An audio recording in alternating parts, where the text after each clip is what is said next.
Assalamualaikum warahmatullahi wabarakatuh. Halo teman-teman, kembali lagi dengan saya Nadia Fitria dari Klub Studi Pendidikan Matematika dari Universitas Bina Bangsa Banten. Baik, kali ini kita akan membahas materi mengenai kebenaran dan sikap ilmiah pada mata kuliah Filsafat Pendidikan Matematika. Kita mulai saja materi kebenaran dan sikap ilmiah. Dalam materi kali ini terdapat sub pokok yang ada 3. Yang pertama yaitu kebenaran dan sikap ilmiah. Yang kedua ada kerangka berpikir ilmiah, dan yang ketiga ada berpikir sistemik. Kita bahas yang pertama terlebih dahulu, yaitu kebenaran dan sikap ilmiah. Manusia selalu berusaha menemukan kebenaran. Beberapa cara ditempuh untuk memperoleh kebenaran, antara lain dengan menggunakan rasio, seperti para rasionalis, dan melalui pengalaman atau secara empiris. Kebenaran sikap ilmiah ini terbagi menjadi 3, ada manusia dan keberadaan, ada teori kebenaran, dan sikap ilmiah. Yang pertama yaitu manusia dan kebenaran. Manusia memiliki sifat yang senantiasa mencari jawaban atas pertanyaan yang timbul dalam kehidupannya. Dalam mencari ilmu pengetahuan, manusia melakukan telah mencakup 3 hal. Yang pertama yaitu objek yang dikaji, yang kedua proses menemukan ilmu, dan yang ketiga ada manfaat atau kegunaan ilmu tersebut.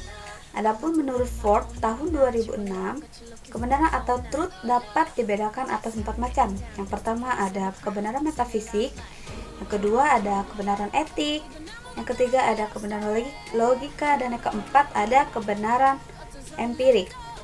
Yang pertama yaitu kebenaran metafisik atau T1. Sesungguhnya, kebenaran ini tidak bisa diuji kebenaran, baik melalui justifikasi maupun kritik. Berdasarkan norma eksternal seperti kekuasaan dengan alam, logika deduktif, atau standar perilaku profesional.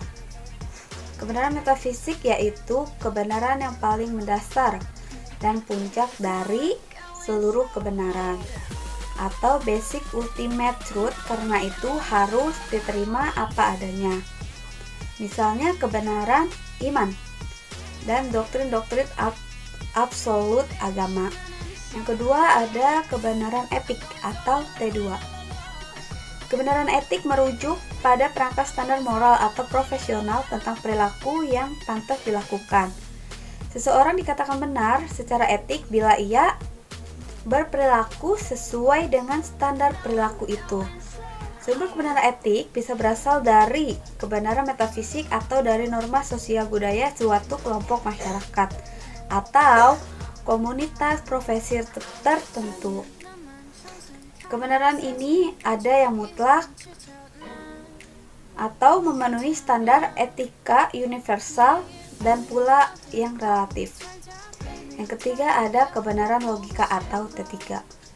Sesuatu dianggap benar apabila secara logik atau matematis konsisten atau koheren dengan apa yang telah diakui sebagai benar atau sesuai dengan apa yang benar menurut kepercayaan metafisik. Yang keempat ada kebenaran empirik atau T4. Kebenaran ini yang lazimnya dipercayai melandasi pekerjaan ilmuwan dalam melakukan penelitian.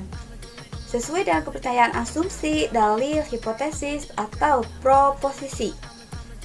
Dianggap benar apabila konsisten dengan kenyataan alam, dalam arti dapat diverifikasi, dijustifikasi, ataupun dikritik.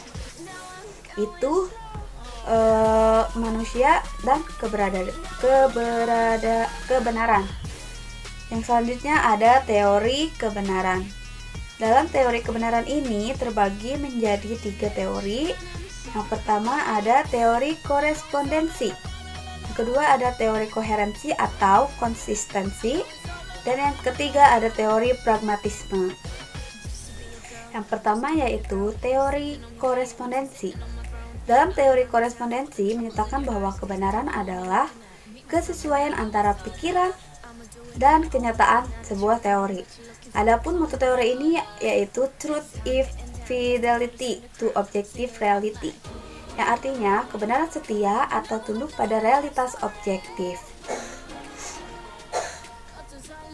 Teori ini sangat erat dengan hubungannya dengan kebenaran empirik atau T4. Yang kedua, ada teori koherensi atau konsistensi, bahwa suatu kebenaran yaitu apabila ada koherensi dari arti tidak kontradiktif pada saat bersamaan antara dua atau lebih logika. Kebenaran terjadi jika ada kesesuaian antara pernyataan saat ini dan pernyataan terdahulu. Pada teori koheren bermuara pada kebenaran logis atau T3. Dan yang terakhir ada teori pragmatisme. Dalam teori ini berpandangan bahwa kebenaran dapat diukur dari kegunaan, dapat dikerjakan, dan pengaruhnya memuaskan. Kebenaran mengacu pada sejauh manakah sesuatu itu berfungsi dalam kehidupan manusia. Dan yang pada subpokok ini, yang ketiga ada sikap ilmiah. Dalam mencari kebenaran ilmiah, seorang ilmuwan dituntut untuk melakukan sikap ilmiah dalam melakukan tugas ilmiah. Tugas ilmiah itu antara lain mempelajari tentang meneruskan, menolak, atau menerima serta mengubah dan menambah pikiran ilmiah. Sikap ilmiah juga merupakan sikap yang harus ada pada diri seorang ilmuwan atau akademisi ketika menghadapi persoalan-persoalan ilmiah. Ada sikap-sikap ilmiah yang dimaksud, yaitu ada sikap skeptis, ada sikap ingin tahu, ada sikap kritis, sikap terbuka, sikap objektif, dan sikap rela menghargai karya orang lain, sikap berani mempertahankan kebenaran, serta sikap menjangkau ke depan. Yang pertama yaitu sikap skeptis. Skeptis adalah menyasingkan setiap pernyataan ilmiah yang belum teruji kebenarannya. Yang kedua, sikap ingin tahu, yaitu terlihat pada kebiasaan bertanya tentang berbagai hal yang berkaitan dengan bidang kajiannya. Dan yang ketiga yaitu bidang sikap kritis. Sikap kritis ini terlihat pada kebiasaan mencari informasi sebanyak mungkin berkaitan dengan bidang kajiannya untuk dibanding-bandingkan kelebihan ataupun kekurangannya. Dan yang keempat ada sikap terbuka. Sikap terbuka ini terlihat pada kebiasaan mau mendengarkan pendapat, argumentasi, kritik, dan keterangan orang lain, walaupun pada akhirnya pendapat, argumentasi, kritik, dan keterangan orang lain tersebut tidak diterima karena tidak sepaham atau tidak sesuai. Dan yang kelima yaitu sikap objektif. Sikap objektif ini terlihat pada kebiasaan menyatakan apa adanya tanpa diikuti perasaan pribadi. Dan yang keenam ada sikap rela menghargai karya orang lain. Sikap ini yaitu terlihat pada kebiasaan menyebutkan sumber secara jelas sekiranya pernyataan atau sebuah pendapat yang disampaikan memang berasal dari pernyataan atau pendapat orang lain itu. Dan yang ketujuh yaitu sikap berani mempertahankan kebenaran. Sikap ini menampak pada ketegaran membela fakta dan hasil temuan lapangan atau pengembangan walaupun bertentangan atau tidak sesuai dengan teori atau dalil yang ada. Dan yang sikap terakhir yaitu sikap menjangkau ke depan. Sikap ini dibuktikan dengan selalu ingin membuktikan hipotesis yang disusunnya demi pengembangan bidang ilmunya. Itu dari subpokok kebenaran dan sikap ilmiah. Yang kedua yaitu ada kerangka berpikir ilmiah. Dalam kerangka berpikir ilmiah ini terdapat beberapa poin, yaitu ada pengantar ilmu pengetahuan, ada berpikir ilmiah, ada konsep berpikir ilmiah, ada hakikat berpikir ilmiah, dan terakhir ada metode dan langkah-langkah berpikir ilmiah. Kita bahas yang pertama yaitu pengantar ilmu pengetahuan. Materi kerangka berpikir ilmiah atau epistemologi merupakan cabang filsafat ilmu yang secara spesifik mengkaji hakikat ilmu pengetahuan. Epistemologi membahas secara mendalam proses-proses yang terlihat dalam usaha manusia untuk memperoleh pengetahuan. Nah, asumsi awal manusia mendapatkan pengetahuan secara empirik melalui pengamatan dan pengalaman. Data-data indrawi, benda-benda memori manusia merupakan beberapa instrumen dalam mendapatkan pengetahuan. Di samping itu, perasaan intuitif atau insting juga menambah kepercayaan terhadap penemuan yang didapatkan, sehingga kepercayaan terhadap suatu objek pengetahuan menimbulkan keyakinan terhadap ilmu pengetahuan tertentu. Pengetahuan ilmiah memerlukan alasan atau penjelasan secara sistematis yang dibuat untuk memberikan keyakinan. Jadi ilmu adalah pengetahuan. Tetapi tidak semua pengetahuan itu adalah ilmu. Pengetahuan adalah pembuktian pemikiran asosiatif yang menghubungkan atau menjalin sebuah pikiran dengan kenyataan atau dengan pikiran lain berdasarkan pengalaman yang berulang-ulang tanpa pemahaman mengenai kausalitas atau sebab akibat yang hakiki dan universal. Yang kedua yaitu berpikir. Logika berasal dari logos yang artinya pikiran atau dengan kata lain yang mempelajari pikiran dalam bentuk bahasa. Secara etimologis, logika adalah ilmu yang mempelajari pikiran dalam bentuk bahasa. Berpikir adalah proses atau kegiatan jiwa untuk mencapai pengetahuan. Berpikir merupakan serangkaian kegiatan dari budi rohani seseorang yang menciptakan pengertian, melakukan penalaran, dan mengolah ingatan berdasarkan pengalaman terdahulu sebagai tanggapan terhadap keadaan sekeliling. Dan yang ketiga ada konsep berpikir ilmiah. Berpikir ilmiah. Definisi berpikir ilmiah yaitu yang diperoleh dari berbagai sumber dan diuraikan sebagai berikut. Berpikir ilmiah adalah berpikir yang logis dan empiris. Logis yaitu masuk akal, sedangkan empiris yaitu dibahas secara mendalam berdasarkan fakta yang dapat dipertanggungjawabkan. Yang keempat yaitu ada hakikat berpikir ilmiah.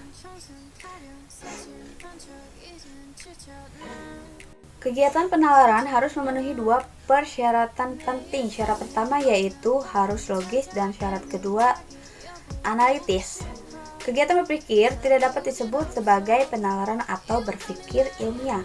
Yang pertama, ada berpikir dengan intuisi, dan yang kedua ada berpikir berdasarkan wahyu. Berpikir dengan intuisi. Intuisi adalah kegiatan berpikir manusia yang melibatkan pengalaman langsung dalam mendapatkan suatu pengetahuan. Sedangkan berpikir berdasarkan wahyu yaitu pengetahuan melalui wahyu juga tidak bisa memenuhi kegiatan penalaran. Alih-alih menggunakan pola pikir atau logika tertentu dan analisis terhadapnya. Wahyu justru mendasarkan kebenaran suatu pengetahuan, bukan pada hasil aktif manusia. Dan yang kelima ada metode dan langkah-langkah berpikir ilmiah. Yang pertama yaitu metode berpikir ilmiah. Suatu pengetahuan ilmiah disebut sahih ketika kita melakukan penyimpulan dengan benar pula. Keduanya sama-sama memenuhi suatu pola pikir tertentu yang kita sebut logika. Logika diperoleh dengan metode induksi atau deduksi. Yang pertama ada metode induksi. Metode induksi adalah suatu cara penganalisis ilmiah yang bergerak dari hal-hal yang bersifat khusus atau individu menuju pada hal yang bersifat umum atau universal. Cara induksi dimulai dari penelitian terhadap kenyataan khusus satu demi satu. Kemudian diadakan generalisasi dan abstraksi, lalu diakhiri dengan kesimpulan umum. Contohnya itu kita tahu bahwa gajah memiliki mata, kambing juga memiliki mata, dan demikian pula lalat memiliki mata. Dengan demikian, kita dapat menyimpulkan secara induktif bahwa semua hewan memiliki mata.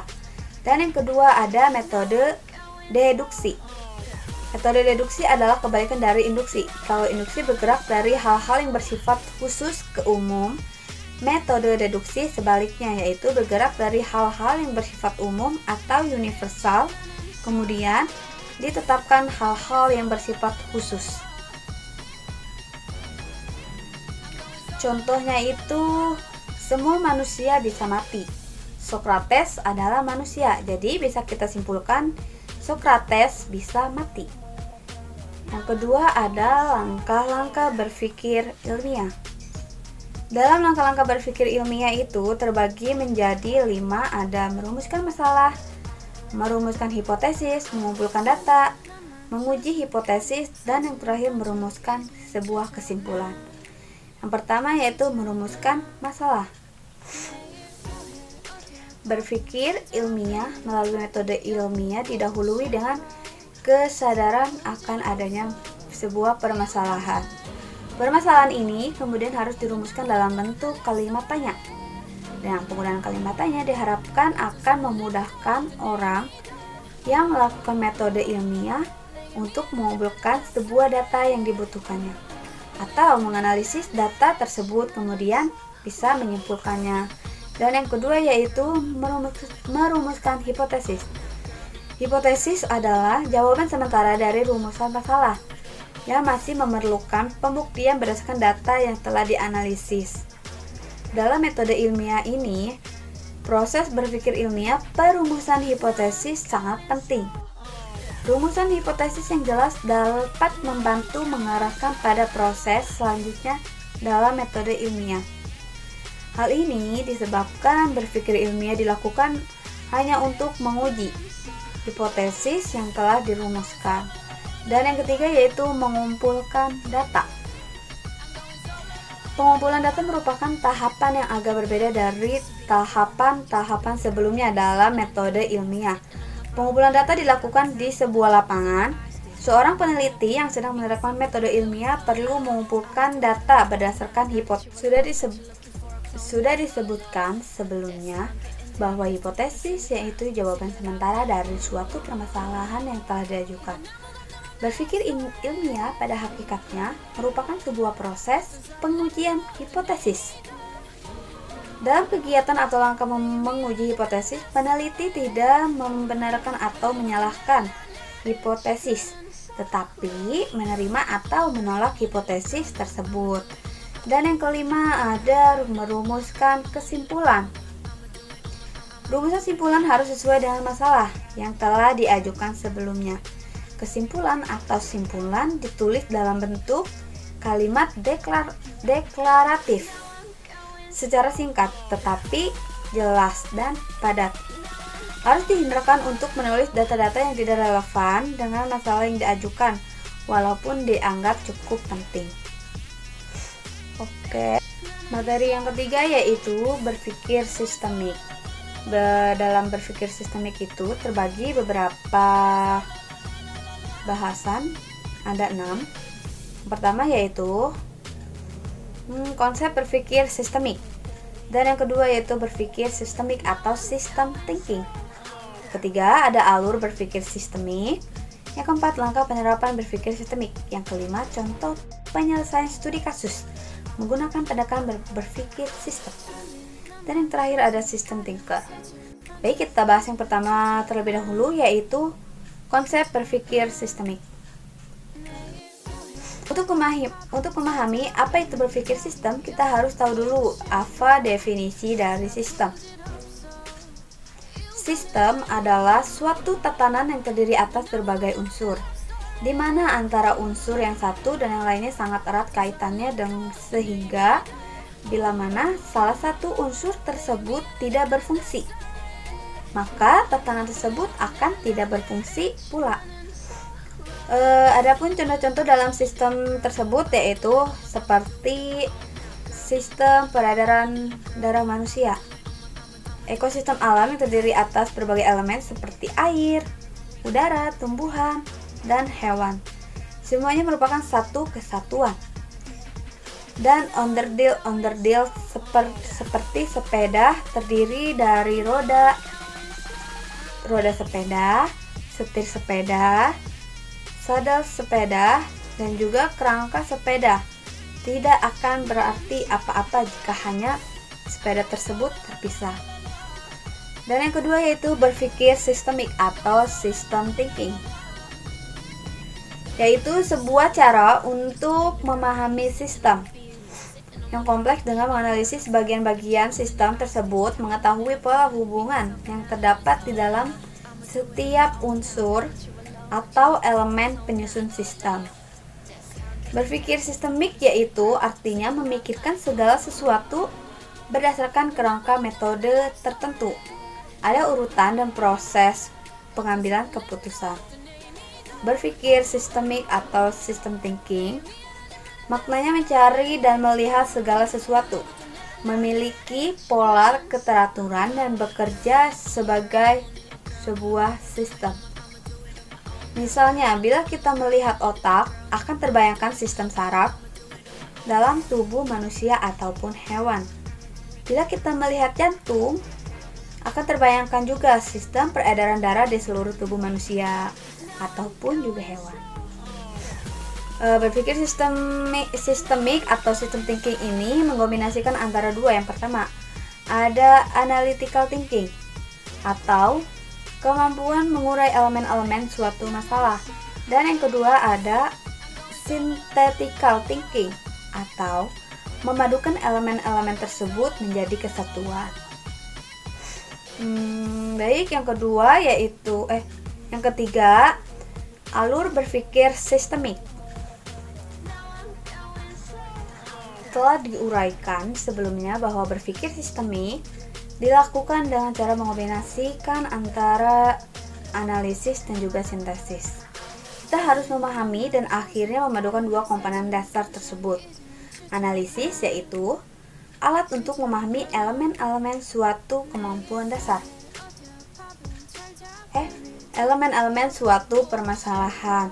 Misalnya, mengapa terjadi banjir dan longsor di suatu daerah? Maka, kita perlu meneliti saluran air tersebut, kondisi tanah, aliran sungai, kondisi gunung atau hutan, dan juga curah hujan yang terjadi.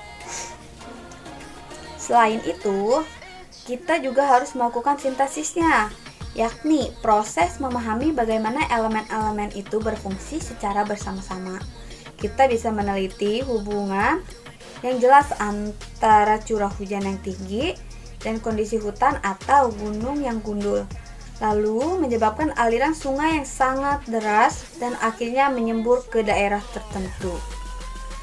Kondisi semakin parah apabila saluran air di daerah tersebut sangat buruk, sehingga tidak bisa menampung aliran air yang melimpah atau banjir, dan kondisi tanah yang rawan dengan hingga menyebabkan sebuah longsor.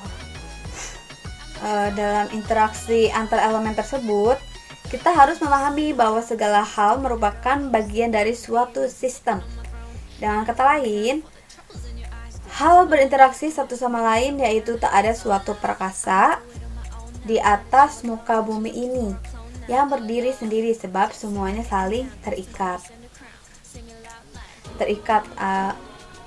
Saya terkait gitu ya. Yang keempat yaitu ada langkah penerapan berpikir sistemik. Dalam satu persoalan yang kompleks, kita membutuhkan cara berpikir sistemik yang berbeda dengan cara konvensional. Ada dua langkah dalam menerapkan berpikir sistemik, yaitu ada kita mendaftar dan menemukan elemen-elemen permasalahan yang ada. Dan yang kedua ada menemukan tema atau pola umumnya. Yang kelima yaitu contoh penyelesaian studi kasus menggunakan pendekatan berpikir sistem. Misalkan ada sebuah contoh penggunaan berpikir sistem secara umum dalam penyelidikan dan penyidikan suatu kasus atau peristiwa penting. Contoh yang pertama yaitu cara menganalisis peristiwa tragedi Semanggi. Pada Mei tahun 1998, pertama-tama harus dianalisis dulu dengan metode 5W+1H, yaitu dikelompokkan dalam kelompok. Yang pertama yaitu siapa pelaku penembakan tersebut, siapa korbannya, dan siapa juga saksinya.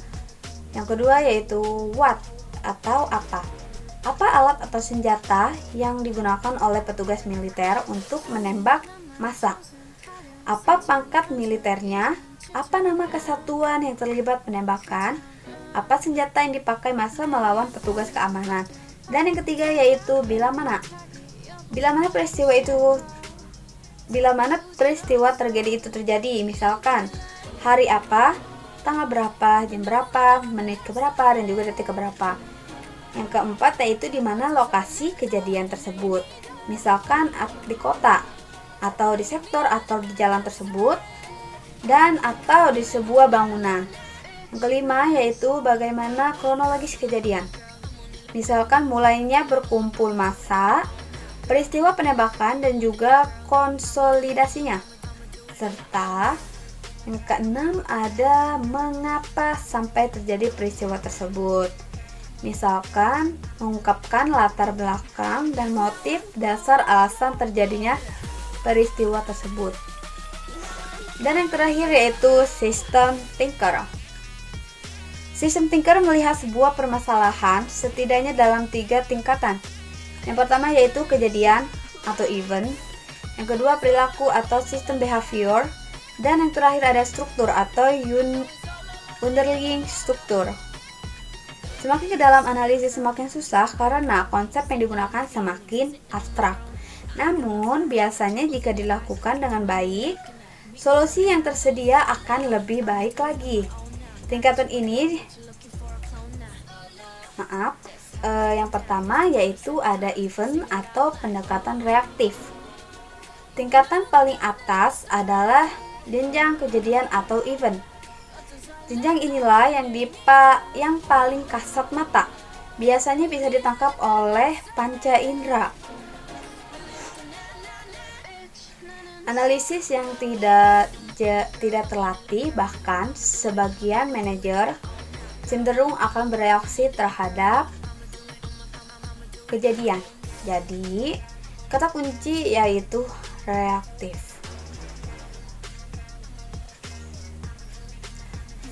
Seorang analis dan manajer yang bekerja pada level ini akan bertindak reaktif seperti pemadam kebakaran. Jika ada kejadian, kemudian akan bereaksi. Kejadian demi kejadian akan terlihat seperti kejadian acak tanpa terlihat kaitannya.